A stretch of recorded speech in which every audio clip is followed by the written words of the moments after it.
Very simple question this morning. How many of you actually made it to the end? Anybody?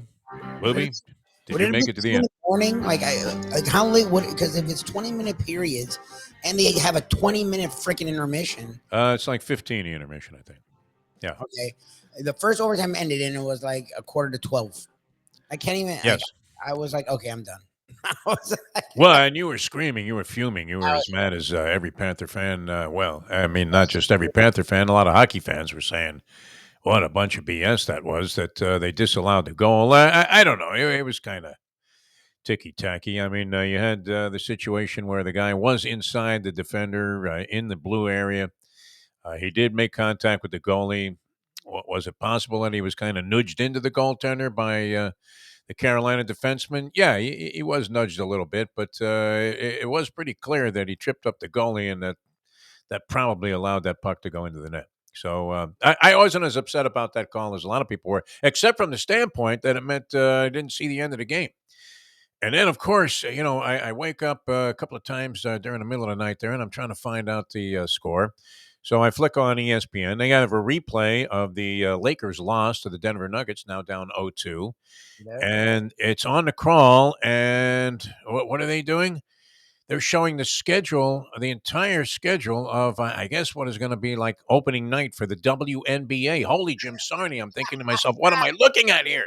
I need a hockey score, one hockey score. And then you look and you see the subject matter that's coming up, and the NHL isn't even on the screen at that point. Oh no! So So I'm thinking I'm going to have to sit through WNBA schedules, soccer scores from around the world, Major League Baseball, where they leave each game up for like a half an hour. I'll never get to this score before I want to get back to sleep.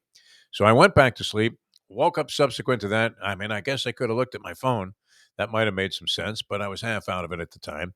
And sure enough, I finally catch a Sports Center and I see the Panthers win 3-2, 4 overtimes, sixth longest game. Only the sixth longest game, Luby, in NHL history. There's no cutoff. What kind of insanity is that? you go to a fifth because Mayo said it was the last 11 seconds, so they were about to go to a fifth overtime. They were on the threshold, the precipice. I mean, just on the edge of going to a fifth overtime. There have been two six overtime games in the Oh NHL Jesus! playoffs. Two six overtime games. The longest one went till about 3:50 was left or 3:30 was left in the sixth overtime. But those two six overtime games were both in the 1930s. Oh good. Okay. There was a five overtime game, I believe, in the year 2000 or somewhere in that area. And other than that, I guess there were three other games or two other games that were longer than this one. Torturous. I mean, you see how exhausted these guys are at the end of any game, regulation even. And then you go into a single overtime. Bobrovsky, I mean, unbelievable all throughout this postseason. Think about this. This guy was on the bench. He was scrapped. He was finished. You were going to be debating during the offseason, especially if the Panthers missed the playoffs. Is there any way to dump this guy? 100%. I hate him or Yeah. hated, I guess. What was it? The fourth game he came into? He came in relief of Lyon after Lyon had let another Doctor Strangelove goal in, Yep. and he came in relief, and you thought, "Oh, this is a disaster," and he quickly gave up like a real greasy goal. Yep. And you're looking, going, "My God, this is a mess." It's okay. It's the Boston Bruins. We made it to the postseason. That's fine. No disgrace to lose to the most historically talented team in terms of points earned and games won in the history of the National Hockey League. And let's figure out what we do with this dead weight that we have, Sergei Bobrovsky. And sure enough, I mean, the guy has been brilliant ever since. It's amazing, including last night. What did he stop? Like 60 shots, something like that? It had to be incredible. I And a lot of really, really unbelievable saves. Now, the other guy, Anderson, was just as good. Anderson was really good. He was Bobrovsky. There was a few. There were breakaways where the guys did all the things you want. A guy to do breakaway made all the extra moves. Bobrovsky's jockstrap is hanging from the rafters. The guy juked him into like he was twisted up like a pretzel, like a human Gumby, and he still stops the puck. He literally fell for the move. Incredible. It's like, whatever, that's not his fault. I mean, and then he would like stop it with his blade. How do you stop it with your blade? Amazing. Pucks are bouncing off his nose, off his ears. It was pretty incredible. An incredible performance all the way around. An epic game. I mean, and you had to think that, geez, if that game doesn't swing the series, as the overtimes were progressing, and I did make it through the end of the third overtime. Oh wow! How late was it? One in the morning? 1:30? Yeah, 1 o'clock about. Oh Jesus! And as they were progressing, you were thinking to yourself, whoever wins this game has to win the series. No, Mm, as I mean, it doesn't have to be Carolina to come back and win the next four, but yeah. Panthers again on the road, 7 straight road playoff victories for the Florida Panthers in the postseason. They posted some odds. This was the last thing I saw before I passed out. I actually decided, hey, I'm going to turn the game off because it's the only way I'm going to get to go to sleep. Yep. And even get a few minutes sleep before we come on here and do this. By the way, welcome to another edition of Defo on 5. I mean, we were so fatigued, so verklempt from all of that activity. And it was tense the entire way. I mean, every possession all of a sudden is monumental. Every puck possession, every shot on goal, and then all of those scrums around the net, just amazing. And it did look like Carolina had won the game, did it not? They clanked one off the crossbar in Yes. one of the overtimes, and it was clearly past Bobrovsky. Yep. Yep. But the Panthers had some chances like that also. That the Carolina Hurricanes were lucky to survive, including what most people thought was just outrageous, egregious, pathetic refereeing. In the case of the first goal, of course, for the Carolina Hurricanes, they ended up with a 5-on-3. They did not score on the 5-on-3, but did like seconds after the second penalty or the first penalty evaporated, and that was maybe a little bit fortuitous for the Panthers because then they got to save themselves from having to stave off another onslaught on goal for the next 45 seconds. But that being said, I mean, most people thought that was really, really. I mean, considering they swallowed the whistle for the next 80 minutes of hockey, 100 minutes of hockey, they hardly called anything, right? There was nothing called. I think they called I one don't even each think they had a way. whistle. They didn't even stop play. I mean, the puck's in the crowd, and they just let them keep going. They had It's one incredible. penalty each way in the first overtime. I don't know, and neither team did anything. I don't know what they did there. I went. I'm telling you, I went to bed. It was a quarter to 12, and I'm like, okay. I Seemed don't like they were calling nothing. So, in relation to that, to have that kind of a call when you're already down a man, and Ekblad, I guess it was, that cross-checked one of the Hurricane players who was standing in front of the goal. I mean, but it was hardly exact, barely what you touched. would call a vicious hit. It was a joke. Barely touched the guy. The French Joe Philbin was more like the French Nick Saban when it came to berating officials, was he not? He was He pissed. went nuts. He was pissed. I mean, he's screaming. You can only read his lips. That's on fucking you. I don't know if he threw in the fucking, but I think he did. I think he did. No, he Paul did some Maurice. full punches. He didn't give a shit. Have another donut, Koharski. I mean, anything that you could possibly yell at an NHL ref, I think he conjured up during, just a scathing indictment of the officiating after that Ekblad call. And then later on, a disallowed goal was very suspect. I guess, you would say was it a 50-50 call, Lubie? In most people's minds, the people that were rooting for the game to end and also the Panthers to win it, naturally thought that this was the most outrageous call in the history of the National Hockey League. I don't know that it was that, in all honesty. Look, I may look like a fool on this one, but I thought you could have made the call. It was not the Argentine tango takedown. Let's put it that way. look. The fact that the goal went in, Yeah. and I'm massively biased. They literally like what I love was that they were showing replays like it was over.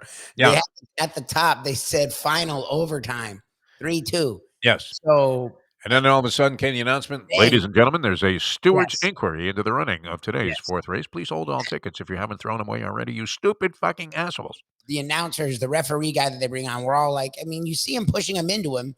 Like Yeah. that's okay.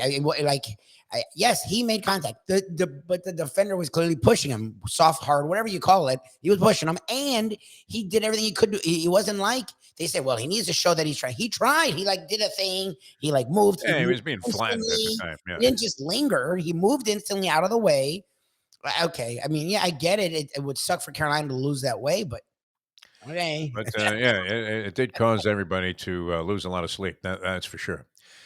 Although, I mean, in terms of exhilarating excitement, without any goals being scored. See, now that's the weird thing. Maybe our condemnation of soccer is not fair. Although you're not having this electrifying, fast-paced action in soccer. See, that's the big difference. You don't get shots like this. Yeah, they're flying up and down the ice. Goalies are making 60 saves. They make like You're not 8. sitting there reading War and Peace between the time that the ball actually crosses midfield in any meaningful type of fashion. I mean, the game's not played at center ice. They're firing shots right and left at both goalies. Incredible performance, though, by both of those goalies. And the amazing part of this whole Cinderella story with the Florida Panthers, now up 1-0 in the Eastern Conference Finals in the NHL playoffs after mowing down the Boston Bruins and the Toronto Maple Leafs is Bobrovsky. I don't know how he's not being more prominently featured as a guy that was literally, I mean, on the bench for a journeyman who had played 30 NHL games. And there was never a thought that Bobrovsky was going to start the opening round of the playoffs against the Boston Bruins. I mean, it was not even a consideration. I remember reading something about, well, you know what, they might want to go back to Bobrovsky to start the playoffs because he's the veteran goalie. And you thought, no way, please, anything but that. I'd rather face a firing squad. Put me in front of Gary Gilmore. I'll block the shots. I was literally sick when they would mention his name. Like, no. What a hero he's turned out to be. Unbelievable. All right, so that's a great start. And I don't know that it can get any more dramatic than that. What do they do for an encore, I guess, would be the thing. Just All right. make regulation. This is like Springsteen just played 4 hours. And, when he says, okay, thank you, good night, everybody's screaming, one more, Brucey, one more. Stevie Van Zant's hand is like falling off. Nobody can sing anymore. Max Weinberg's drumsticks are all broken. Who's left? What's left? Yeah, exactly, man. Were they pulling guys off the bench there that you'd never seen before? I think that happened too. How long are their shifts? Like 20 seconds? They usually go 90 seconds is like a standard shift, somewhere between 45 and 2 minutes, 45 seconds and 2 minutes. Overtime, are they just constantly setting? There were no whistles. I mean, it was incredible. Just no whistles whatsoever. I know you can dump the puck and make a change, but no, it was pretty sick. And watching all 3 overtimes. Wayne Gretzky, by the way, has he had some work done on his face? He looks like he's 28 years old. He looks younger than he did when he was young. He didn't smile much because I think he was afraid that he was going to pass gas. No? Gretzky? I mean, I love Gretzky. Everybody loves Gretzky. How can you not like Wayne Gretzky? The wife may be a bit of a wild card with the gambling degeneracy that she's exhibited over the years, including bringing down several betting rings with her outrageous activity, betting 5 and 10 dimes on the coin toss on the Super Bowl with New Jersey cops. She makes Andy look like he's patient. Yeah. And he doesn't do a lot. Incredible. But anyway, yeah, no, he was good.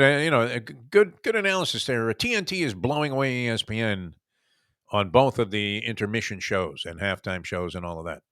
Because wow, I mean, it's almost criminal that ESPN features coming up Greeny and Jalen Rose, who is now inclined. I like Jalen Rose, but he's inclined to say nonsensical things. Is he not? He's lost it. Yeah, I don't know if it's an ESPN. Is it the woman? I mean, isn't he married to the co-host of the Stephen A. Smith show? Yes, yes, the woman on Molly Quirn or something like that. Yeah, that's Molly Quirn Rose, but yes. Okay, yeah. Anyway, okay, so maybe she's driving him crazy. What do you think? Because he seemed like a reasonable, rational guy, like a guy that you would want to hear more from. But lately, he's just got that weird look on his face with that smile, and and you're thinking, what is this guy saying? He's saying nothing, nothing. Come on, Jalen, let's pick up the pace, man. You're the Renaissance man, for God's sake. And who else did they have on there? Did they have Kendrick Perkins on there? No, they went back to Wilbon. Wilbon's a credible guy, though. I mean, so you can't really knock him. I don't know. You're not a fan of Michael Wilbon? I used to love Michael Wilbon, but if you watch him now, he has the same take now he had 30 years ago. Oh, okay. All right. Well, that's me, too. You have the same stories. Your takes evolve. He literally, because remember, we used to not like steroids. Now we don't give a shit because it is what it is. Like, we used to be like, oh, baseball should be played the right way. Now it's like, oh, let the guy celebrate. Who gives a damn? No one watches the freaking sport. Like, he literally doesn't. He sounds like an old man all the time, and it's like, I just can't deal with, do things the right way. It's like, dude, come on. All right, yeah, enough of any of that. We know that's not happening anymore. I mean, just look at any John Morant video. I was gonna say it's John Morant stuff, and look, I think John Morant should put the thing down to save his ass. I don't really give a shit what he does. I just think it's dumb to take chances when you have a chance to be like a top 3 or 4 face of the league. Like, they're trying to make you the face of the league. Why would you mess with it? But I'm not whatever, man. If governors of states are telling us to brandish guns, like, what can I do about a 23-year-old? There you go, man. Put down those books and bring out a gun. Exactly. That's what we got to do. By the way, Ron Ron is going to be Ron Ron for president. Oh, Ron DeSantis finally. Not that that wasn't clear before, right? I mean, what was this guy doing? He's off in China there negotiating deals and introducing himself to the people in Iowa. And we're thinking, oh, no, he wouldn't be running for president. It's obvious he's dedicated to running the state of Florida. he's never Into here. the ground, Ronnie. Into the ground. I actually debate. I mean, I love it here. It's absolute paradise. You can't beat it. Year round, great weather. You have a few things like you do anywhere else. So with fear of hurricanes and the occasional things like the flooding that took place, whatever, that happens. I mean, there are catastrophes weather-wise all over the country, worse than some of the ones we've experienced here, almost on a more regular basis. But all in all, you can't beat it. It's a poor man's paradise. You don't have to be a rich guy to enjoy, all of the sort of lavish nature that you have here in South Florida, including the beaches and the sunshine and outdoor activity year round. But I actually, the more I see with this guy and these bills that he's signing, I actually would consider leaving here. I really would, if it gets too prohibitive. Although most of this doesn't impact me. I was gonna say you Yeah. you are lucky in the regard I'm that so far gone that it really doesn't matter anymore. These it's a lot guys of can't hurt me. it's a lot of stuff with children. I mean, Yeah. and that's the thing is for Jesse, your son, and for my Yeah. wife, who are up Liam, and Christian, coming. yeah. It's scary. It's, Nothing like the governor regulating the curriculum that you learn yeah, at school. I don't That's even great. understand. Where did that happen before? When has that ever been a thing? All right, Heat Celtics game 2 tonight. That's something else to get excited about. I hope that, if that goes quadruple overtime, at least it's only 20 minutes worth, Yeah. which isn't bad. Last night, Denver 108, LA 103. The Lakers seem to be in control of that game. And of course, what usually happens, Denver makes a push. Jokic was almost human last night. Yeah, he didn't do much. Only had a triple double. Well, they're 23, 17, and 12. And we're saying, well, where was Jokic? He was nowhere. Jamal Murray has been great in the series, and he led the way with 37 points. Decent games out of James and Davis, although Davis didn't shoot the ball Davis well, didn't 4 do 15. Yeah, Davis didn't do it. yeah, he wasn't that great. And Hachimura was good for like a half, and then Yeah, no, he was on fire. He was like 9 for 9 from the field at one point. Yeah. The Marlins win 5-3. That's 4 in a row. This Yuri Perez, young phenom. He's a beast. Could this be the Sixto Sanchez that we were looking for? Goes 5 innings, 3 hits, 1 earned run. And the Marlins now second place in the National League East, 23 and 21. Pretty remarkable, actually. The Schumacher, I mean, right now is manager of the year, is he not? Oh yeah, If it isn't Kevin Cash of the Rays. Rays have lost 6 of their last 9, including getting beaten in a series by the Mets, who hadn't won a series in their last. They were 0-5-2 in their last 7 series, and they finally won a series. So maybe they're going in the right direction. PGA, I'd be hopelessly out of it already. Although nobody in the pool fared too well. The lowest total so far, there was only one guy whose 7 golfers were a cumulative under par. One guy was leading the pack there in the pool at 3 under par, and nobody else had a score total of under par in terms of the 7 players that they had. And that's because a bunch of guys did really poorly. My man Jason Day, I gave you the 20, right? Did you give it to the professor? Oh no, I'll give it to him. I'll see him this weekend. Should I? Did you mention it that I gave it to you? I totally forgot. He didn't ask for it. We didn't even talk about it. I have it. I know he's not worried about it, but I will hand it to him. no. All right. You don't want to be a deadbeat on a bet. No, you gave it up. I'll let him. Jason Day, a nice +6, a robust +6. Oh no, Riff. El Finito ran away. No. Kepka was +2. Phil +1 of notables. And John Ram, I think, was also a +6. So John Ram would have been a big mistake because Scotty Scheffler, as you correctly predicted, was the better choice there. A 9-shot differential, Lubie. You should be betting golf, my friend. You should be betting golf. You have some instincts here. I think all the guys they talked about actually did pretty decent. I was going to take and DJ as my bet. Yeah, DeChambeau's 4 under. This guy. Remember we made fun of it? And 10 talked about it. Supposedly he looks a lot different now. Yeah. Oh, he got rid of Dr. Galea as his caddy. I don't know. I'm not gonna. He didn't even have like a wedge in there because you can only carry so many clubs. He had a thing of syringes. It's great, man. DeChambeau. He was 4 under. A guy named Eric Cole, who I have no familiarity with whatsoever, is still on the course. He'll have to go out, complete his round there earlier this morning. And he was 5 under through 14, so he was atop the leaderboard. But Scheffler and DJ both 3 under. Johnson. We talked about him. I thought about I was going to use him as one of my team players in the pool, but I flipped a coin. I thought it was going to be difficult for Jason Day. The prohibitive factor there was he was going to have to go back-to-back wins which is not easy to do on the PGA Tour. You could say, okay, the guy's so hot that he comes back and has another big tournament. But unfortunately, that last one in the Byron Nelson got to his head, and he played like shit. So what can you do? +6 out of it. I don't have to worry about it anymore. No pools to track. Nothing. I can just enjoy seeing somebody emerge with a major championship. Who are we rooting against in this thing? Anybody? Who do we want to see just fall flat on their face? The What Live Tour happened? players? And where's Kepka? Kepka fell off the Kepka's +2. Okay. +2. So, not out of it, but not exactly the kind of start that makes you think that he's going to emerge as a champion because you already have so many players to leapfrog, and it's hard to shoot really low scores, usually the way these courses are set up. All right, we have to run. That's Defo on 5. A lot of fun last night. We did a little rambling here, but that's because we're seeing bugs after getting a couple of hours sleep. And I didn't even make it to the end of the game. Who made it to the end? Anybody out there? Saw a couple of people posted on social media right after the game. Wow, what a game last night. And so that was good. Congratulations. Those are some diehard fans, but that may not have had to get up at 5 in the morning. Yeah, no. That's a whole different thing.